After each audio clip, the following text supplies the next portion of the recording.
Hello everyone, स्वागत है आप सभी का उत्कर्ष के इस ऑनलाइन प्लेटफॉर्म पर। आई होप आप सभी अपने घर पर होंगे, बढ़िया होंगे।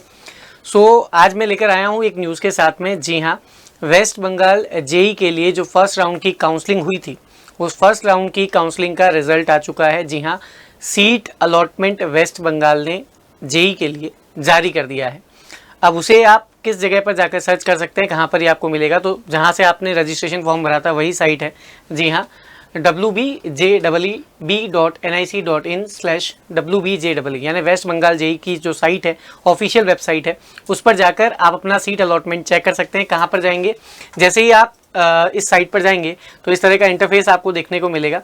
यहाँ पर आपको दिख रहा होगा कैंडिडेट एक्टिविटी बोर्ड। जी हाँ, कैंडिडेट एक्टिविटी बोर्ड का मतलब जो आपके लिए ज़रूरी है। यहाँ पर आप देख पा रहे हैं कि view round 1 seat allotment result for WBJE counselling 2025। तो राउंड 1 के लिए जो सीट अलॉटमेंट है वो स्टार्ट हो चुका है। जो अलॉटमेंट है वो जारी हो चुका है। तो आप लोगों को जो भी सीट मिली है, जिस भी कॉलेज में सीट मिली है, वहाँ पर आपको नेसेसरी डॉक्यूमेंट लेकर जाने हैं, जो भी प्रिस्क्राइब डेट है उसके दौरान, और अपने डॉक्यूमेंट्स के साथ में आपको वहाँ पर एडमिशन लेना है। तो किस तरीके से आप अपना सीट अलॉटमेंट चेक कर सकते हैं? जैसे ही आप उस पर क्लिक करेंगे तो इंटरफेस खुला, काउंसलिंग आ गया, West Bengal JEE counselling 2025। Registration का टाइप आपको देखना है। अब आपने कौन सा रजिस्ट्रेशन फिल किया, देखिए जेई मेन सीट्स है, ओनली जेई मेन रैंक। अगर आपने जेई मेन के बेसिस पे भरा है तो, अगर आपने वेस्ट बंगाल जेई और जेई मेन सीट्स दोनों के हिसाब से क्यूमुलेटिव वे में कैलकुलेशन किया है तो, और WBJE सीट्स ओनली, मतलब जहां पर केवल और केवल आप स्टेट बेस पर अपनी रैंकिंग के आधार पर आप सीट लेना चाह रहे हैं, तो उनमें से आपको देखना होगा कि जब आपने रजिस्ट्रेशन किया था तो आपने किस क्राइटेरिया के आधार पर रजिस्ट्रेशन किया था। यहाँ पर West Bengal JEE roll number डालना है, पासवर्ड डालना है, सिक्योरिटी पिन, और वही जो भी नहीं समझ में आ रहा तो सिक्योरिटी पिन को लिसन कर सकते हैं, सुन सकते हैं, और साइन इन करना है। जैसे ही आप साइन इन करेंगे तो वहाँ पर आपके पास में आपके सीट अलॉटमेंट का रिजल्ट होगा कि कौन सा कॉलेज आपको मिला है।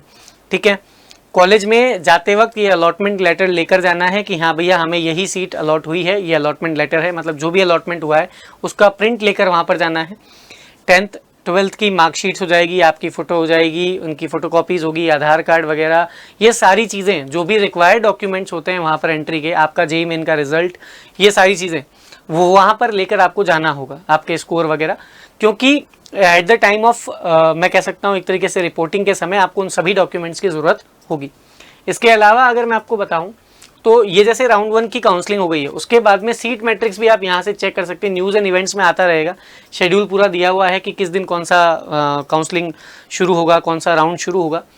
सीट मैट्रिक्स आप देख सकते हैं कि वेस्ट बंगाल जेई के लिए सीट मैट्रिक्स क्या है, कि वहाँ पर वेस्ट बंगाल में हमारे पास में किस किस जगह पर, कौन सी जगह पर कौन से हमारे पास में सीट्स अवेलेबल है, कौन से कॉलेज में। जैसे यहाँ पे अगर मैं क्लिक करता हूँ लेट आई से, तो यहाँ पर जैसे ही आप क्लिक करेंगे तो आप यहाँ सेलेक्ट कर सकते हैं। जैसे अभी राउंड 1 के लिए ही आ रहा है, क्योंकि राउंड 1 के लिए जो सीट अलॉट हुई है वो आज ही हुई है। अब राउंड 2 जब आएगा तो यहाँ पे राउंड 2 आप क्लिक कर पाओगे। स्ट्रीम आप सारी सेलेक्ट करना चाहते हो तो सारी, नहीं तो केवल बीटेक, WBJE और जेई मेंस के लिए तो ये बीटेक सेलेक्ट कर लेना। सीट टाइप में आप जेई मेंस की सीट लेना चाह रहे हो या वेस्ट बंगाल के हिसाब से जो रिजर्व सीट्स है उसमें अप्लाई करना चाह रहे हो, तो यहाँ पर ये देखना पड़ेगा। तो जेई मेन की सीट्स ले ली। इंस्टीट्यूट टाइप आप देख सकते हैं, प्राइवेट इंस्टीट्यूट चाहिए, स्टेट गवर्नमेंट चाहिए, स्टेट यूनिवर्सिटी चाहिए। मान लीजिए स्टेट गवर्नमेंट ले लिया मैंने। फिर इसमें इंस्टीट्यूट्स के ऐसे नाम आएंगे आपके पास में, क्या नाम आएंगे? ये institute, government institute of engineering, institute of pharmacy, है ना, कल्याणी, उसके अलावा पुरुलिया की है, मालदा की है, ऐसी अलग अलग आपके पास में प्रोग्राम आ जाएंगे, ओल आ जाएगा। उसके बाद कोटा जो है, कोटा का मतलब आप स्टेट कोटा से अप्लाई कर रहे हो या ऑल इंडिया कोटा से अप्लाई कर रहे हो, वो आपको सेलेक्ट करना पड़ेगा। फिर सीट पे क्लिक करना है, टोटल इनटेक, और सबमिट करनी है। जैसे ही आप सबमिट करोगे तो आपके अकॉर्डिंग सीट मैट्रिक्स पूरा आ जाएगा कि जो क्राइटेरिया आपने सेलेक्ट किया उसके अकॉर्डिंग कौन से कॉलेज में, जो कॉलेज में आप एडमिशन लेना चाह रहे हो उसमें कितनी सीट अवेलेबल है।